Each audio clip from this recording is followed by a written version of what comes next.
Hey guys, welcome back to my channel. Today I'm here with another review video, because you all seem to really enjoy them a lot, and they are my favorite videos to make. So definitely expect a lot more of them each month. This time we will be looking at some of the recent pop girl group comebacks that I did not yet review in a separate video. If I don't forget, I will be including timestamps in the description, so you can go to reviews of releases you wanna hear about, or simply watch the whole video. We will be tackling both title tracks and B-sides, by the way. Let me know your opinions on these releases in the comments below, because I would love to have a discussion, and without any more rambling, let's get right into it.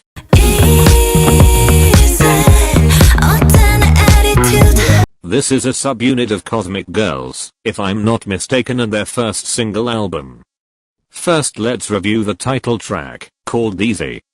Besides the fact that these girls have some of the best vocals I've ever heard in K-pop, and this sexier approach to the production certainly isn't as common today as it used to be, the song as a whole falls flat for me.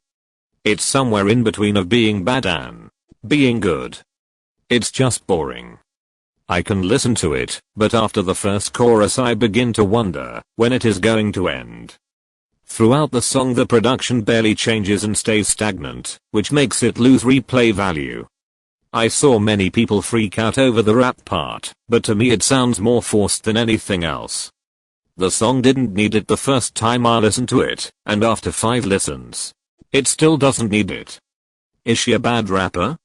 No, I wouldn't say that at all. It's just the flow of the rap and the part it's placed at that doesn't bring anything necessary. Overall I would give it a 6 out of 10. We also have one B-side track, called Kiss Your Lips. I expected it to sound very similar to the title track, which in a very broad sense it does. But it's at the same time so much better. The production focuses less on trying to be sexy, and more on trying to be fun and something you can dance to. It just feels more relaxed, and easier to listen to in my opinion. Easy was trying too hard, while Kiss Your Lips doesn't. Less is more sometimes, and wish more producers would realize that. Was it something revolutionary? No, actually it was very generic, and at certain parts repetitive, but I enjoy it a lot more than the title track itself. Also the rap in this felt perfectly needed, and I bopped to every single word of it. A solid 8 out of 10.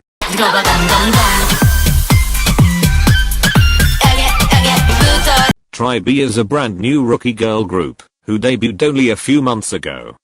I never did a review, but I love their debut song to pieces. It just slaps. This time they are back with their second single album, so let's look at the title track first. It's called Rubber Dum. These weird names clearly became a trademark, but I'm not even mad about it. I honestly love this song, you guys. I loved it from the very first listen, and it only gets better the most you listen to it. It has many different sounding parts that may appear messy to some people. To me personally they all connect well into a cohesive track, so I have zero complaints. It took me about 3 listens to fully get used to the flow, but now I love it. Whenever you think a normal chorus will drop, they give you something else, and that's what keeps my attention all the way till the very end. Speaking of the ending though, I was surprised how it just cut off all of a sudden. Same problem I already had with I-DLE's HWA. Give me a proper ending for God's sake. Don't cut me off mid-verse. But besides that it's a whole ass bop, and I'm considering standing this group. I'll wait for one more release and then decide. Anyways, 9 out of 10 on this one. Next we have the one and only B-side track, called Loro. I don't know what type of drug these girls put into their music, but I love this song as well.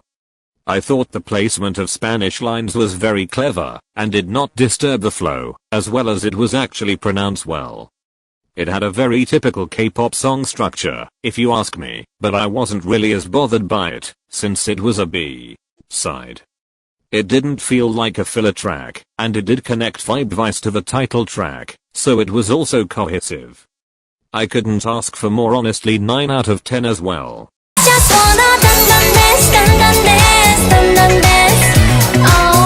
Next on our list is OhMyGirl and their 8th mini album, so this time we have a few more tracks to get through.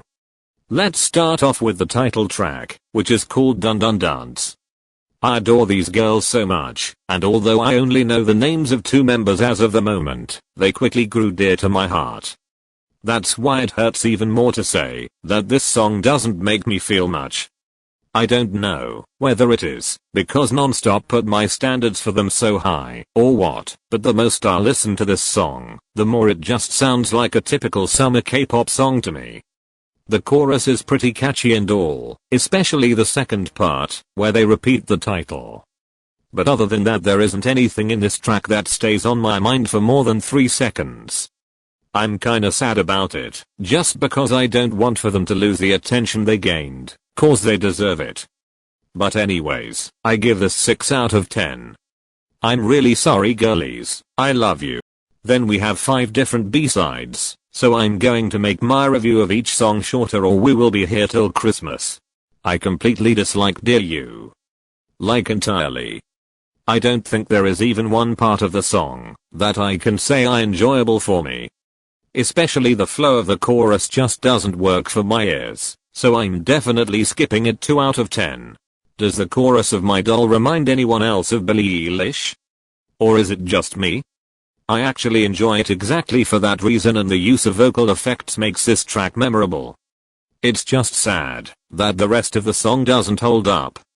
The verses are simply too boring to hold my attention. 4 out of 10.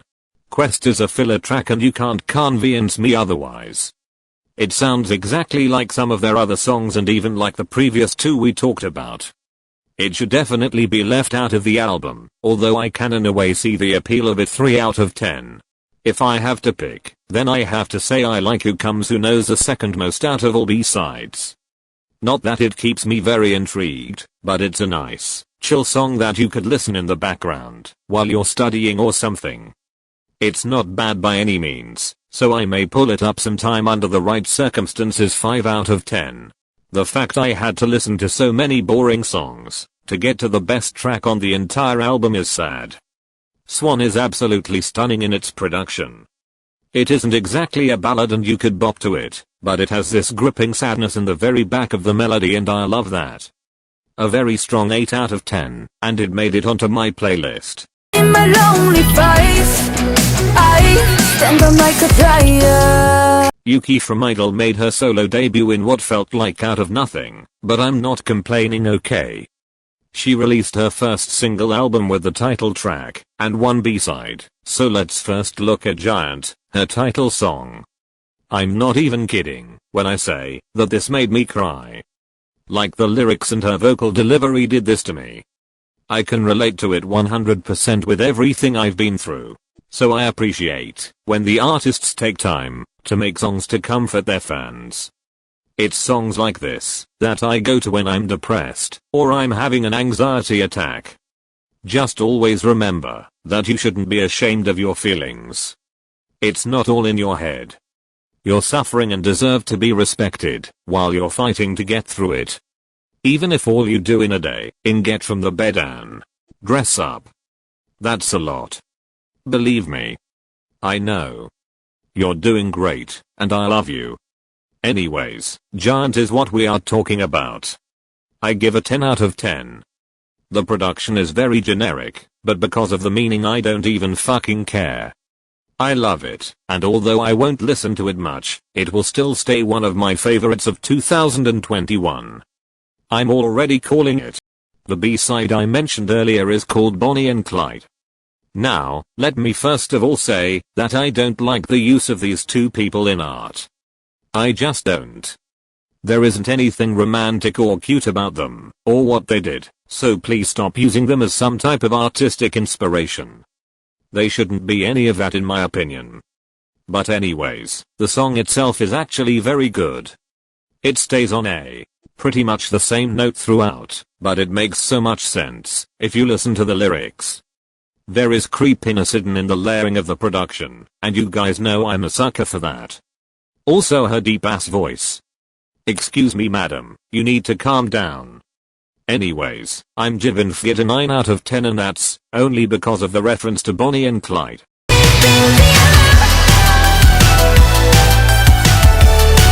Let's now talk about Rocket Punch, rookies I've been having a love and hate relationship with.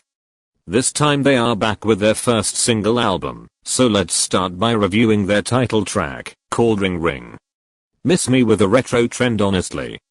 Those of you who have been subscribers for a while know that I don't like retro sounding songs. Especially not this type. It's the very typical retro, what retro is in its very core. Everything I dislike about music. Okay, I'm dramatic. It isn't objectively bad, and I can see why some people love it so much. I'm sure I would too if I didn't have such huge hatred for this type of sound.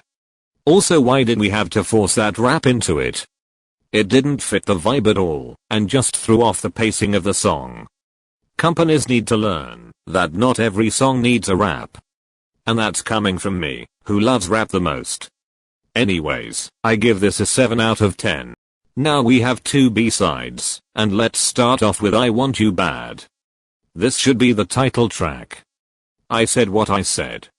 I obviously understand why Ring Ring was chosen, but this song has such beautiful production. It reminds of a Twice B-side actually. Maybe from Eyes Wide Open. Even their vocal delivery is pretty similar, so you better believe I'm obsessed with it.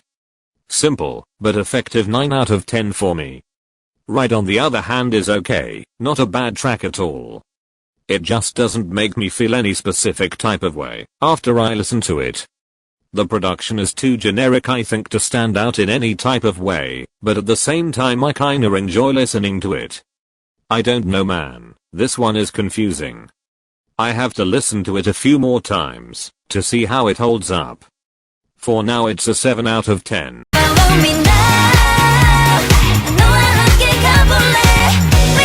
Lastly we have From Us 9, who made a comeback with their second single album, which I'm so happy about. I missed them so much since they released Feel Good last year. Anyways, let's first talk about the title track We Go. I really enjoy this song. It's upbeat, fun and easy to listen to. The sound that suits them the best in my opinion. I was afraid they will try to recreate the success they've had with Feel Good, but luckily We Go doesn't sound anything like it. I'm not exactly sure yet how it's going to age for me, because I kinda have a feeling I'll get sick of it fast. Other than that it's such a cute song and they are on my radar to make it onto my K-pop stan list. I'm such a girl group stan, someone get me help. For now I give this song an 8 out of 10, but it may grow on me a lot more. I need to try and listen to it without the music video, because it is one of my least favorite ones I think I have ever seen. Next to the title track we also got 2 B-sides, and let's just start right away with Airplane Mode. Another track that brought out everything I personally love about music. It's fun, extremely easy to listen to, but then the chorus has this slow down, more I don't even know how to describe. It's not sad or anything. It's more confident I guess. Don't listen to me, I clearly have no idea how to describe how this song makes me feel when I listen to it. It's just that I absolutely love it, and it's a 10 out of 10. Promise it's a very typical ballad you often see as the last track on the album. It's a nice song and the vocals are absolutely stunning. Let's not forget to mention that. But you guys know I most often don't vibe with ballads and they aren't my usual genre of choice. Therefore I give this song a 5 out of 10. Anyways, this is all I have for today's video, and if you enjoyed, please don't forget to subscribe and turn on all notifications by clicking the little bell icon so you never miss another video like this from me. Also all my social media links are in the description, so you can follow me on there as well for even more K-pop content. I will see you again on May 21st, when we will be reviewing BTS's new digital single, called Butter. Until then bye bye and I love you all so much.